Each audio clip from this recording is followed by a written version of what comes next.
Zengin, özel sesler, yalnız stüdyo, cevat, repertuarında seslendirilir.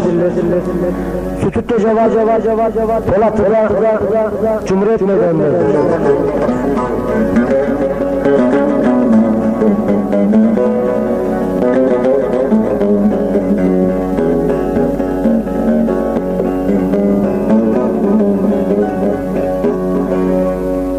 O güzel aşkımızdan nazar mı değil, Ayşem nazar mı değil? Bilmem neden ayrıldık Ayşem, suçumuz değil, Ayşem suçumuz değil. Sevenler hiç ayrılır mı diyordum bana, yalvarırım gel Ayşem, muhtacım sana, Ayşem aşığım sana.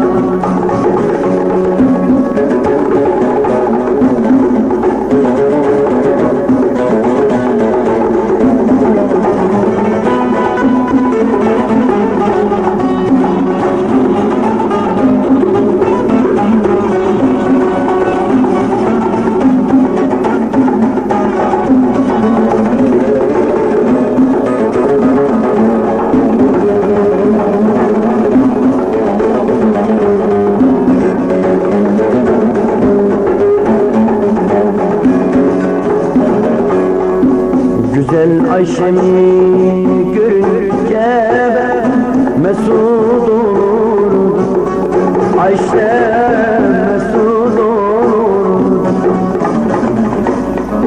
Senin gibi bir sevgili nerede bulurdum, Ayşem nerede bulurdum? Sen bir yanam sevgim Ayşem, dünya bir yanam. Yalvarırım dön artık, muhtacım sana, Ayşem aşığım sana.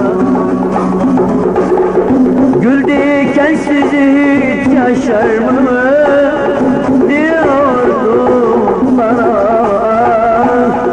yalvarırım gel Ayşem, muhtacım sana, Ayşem aşığım sana.